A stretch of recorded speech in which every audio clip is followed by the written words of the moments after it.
Alright, welcome to another Let's Play Sierra Games channel update. If you haven't already, please click like and subscribe, and if you enjoy any of the content, doesn't have to be all of it, just any of it. If there is one video you liked, please go ahead and share, looking to get more subscribers as always. Recently just reached over the 400 mark, so that was actually kind of cool, but hoping to continue to grow the channel as much as possible. So I just finished Gabriel Knight 2. Well, technically I just finished King's Quest 1 EGA. But technically what I want to talk about is finishing Gabriel Knight 2. It's funny when I've played Gabriel Knight 2 off and on throughout the many years. It's probably been about 10 years since I've played it last. And I remember thoroughly enjoying Gabriel Knight 2. And as I was playing through chapter 1, 2, 3, 4, and 5, sure enough, I was thoroughly enjoying the game. It was everything that I remembered. And then I got to chapter 6. Yeah. Chapter 6 starts okay, but then when you get to the Opera House as Grace and you're trying to manage, basically, the Opera House, wasn't too big of a fan of it. I wish that was kind of shortened. But the biggest problem comes at the very end, when Gabriel, spoiler alert if you've not played Gabriel Knight 2, turns into a werewolf. And you are going through basically the basement area and closing those doors. I trimmed out in the playthrough probably about 15 to 20 times that I died by getting shot by the police officer, or the numerous times that the other werewolf, Peter von Brauer, manages to escape either through the open vent or one of the doors. And so and you'll see it in this playthrough because I left this part in there was a part where I basically closed all the doors and his only passage was to go south, and then from there either into the room that I was in or into the room that was the furnace. And the wolf literally stops. And I let it sit there for a half an hour and I kept hitting like sniff the air so I could see the map to see if he was moving, and he never moved out of that room. And I even kind of moved back and forth to see if, maybe he needs to pick up my scent to kind of track where I'm at and come after me. He never moves. So it took probably another 15 times to figure out the pattern, and I'm not even certain if there is only one way of making sure that he goes there. But it took about 15 different tries where I was saving. I'd close the door, save, and I would just save all these different saves of closing the door in this specific area. Because once Gabe closes the door as a wolf, logically he can't open the door because he doesn't have hands to turn the knob and open it. So that werewolf sequence at the end is downright painful. It literally stripped all the enjoyment of the previous 5 chapters that I felt by the time I got to that, the level of frustration I'd reached with that segment, because I was trying to do it without looking at any walkthroughs or anything like that. So it was definitely painful, and I always forget about how much I hate that segment. But the rest of the game, chapters 1 through 5, the amount of content, the characters that Jane puts into the game, the level of depth that each one of them has. Each one of them definitely has a personality. The amount of lore she puts in Gabriel Knight 2 is amazing. So now, I'm going to be heading into, logically, Gabriel Knight 3.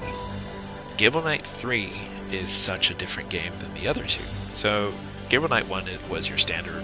The engine that it used was fairly standard with what Sierra was using with the games back then. Gabriel Knight 2, Sierra had dipped into doing full motion video, or FMV.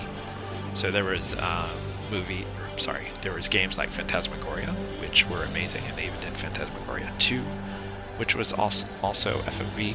They did experiment with Torrance Passage and King's Quest 7 having FMV, so while those were more animated like a Disney style movie, they did have FMV throughout the game that would be these beautiful cutscenes when you do different chapters and stuff like that. but like the live person green screen, they did that with Phantasmagoria 1 and 2, and then Gabriel Knight 2.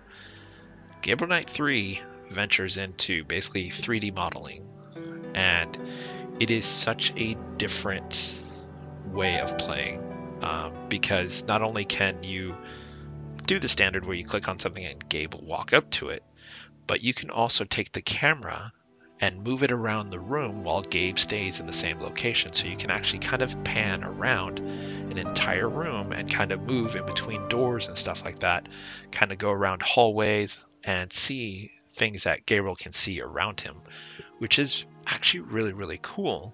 It just takes a lot of getting used to. That ability to turn the camera and kind of veer around and look would have really, really helped me in Gabriel Knight 2 when I was Grace and trying to find out the diaries that I needed to read. I kept thinking I had read them because the walls looked very similar. There was 4 postings over here. And when I step back, I see 4 postings and I'm thinking, oh, I've already clicked that, but it was actually a different wall where the actual diary was. So there was a good while in one of the chapters where I was stuck as Grace in Gabriel Knight 2, where being able to move the camera around freely as it works in Gabriel Knight 3 would have been actually pretty cool. But I'll be heading into Gabriel Knight 3. I imagine this is going to take me a while. It's probably also been 10 years since I've played Gabriel Knight 3, and it's probably the game I remember the least amount. Gabriel Knight 1 is probably the one I play the most frequently because of my love of New Orleans, because of Gabriel Knight. Gabriel Knight 2 I played a lot because I love the FMV, the movie feel. Kind of feels like I'm directing or a part of a movie. Gabriel Knight 3 I've played, like I said, probably about 10 years ago, but it's probably the one I've played the least amount of times. Overall, just because the 3D modeling does look dated, which is really weird when you think about Gabriel Knight 1, which is an older game, and technically has older graphics, but somehow there's still an appeal to that game for me versus what I find in Gabriel Knight 3. And Gabriel Knight 3 has nothing to do with the infamous cat mustache, so if you've played Gabriel Knight 3, you know what I'm talking about, and you may be laughing, but has nothing to do with that. After doing it the first time, that thing stuck in my head so much. But you might have noticed that before starting Gabriel Knight 3, that I posted King's Quest 1. So the reason I did that is because when I originally started this channel, I was kind of messing around with different ideas of how to render these videos and what to do with them. But King's Quest, being, Sierra's really probably the most popular chain and literally the one that really started it all for Sierra, that put them on the map. When I did it, I was still experimenting with how to do things and how to render stuff. And when I look at those 4, it's probably the first 4. Like King's Quest 5, I think, came out fine. But especially it's noticeable in King's Quest 3. Like if you look at my original King's Quest 3, the graphics, you can see these weird red lines, and it was just the way it was rendered. When I was converting things, it just did not come out well. So what I've been doing is, while, for example, when I was rendering Gabriel Knight 2, because it took so many hours, just short videos were taking literally like 4 to 5 hours to render. I was playing King's Quest in the meantime while it was rendering, because I know I can power through most of the King's Quest games, especially the first 4, fairly quickly, because they're easy to move around. The map is pretty much always laid out in front of you. So that's what I did. So I've been replaying King's Quest while these games render, and that gives me the opportunity to basically get a very clean version. So you'll notice the one that I posted that was King's Quest 1 EGA. It says King's Quest 1 EGA playthrough 2022.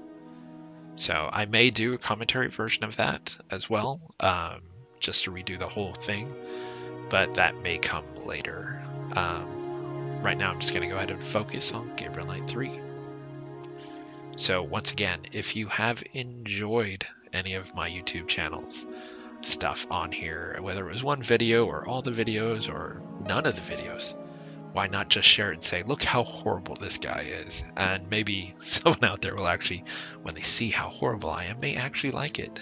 But do, if you haven't already, do click like and subscribe. That'd be super great.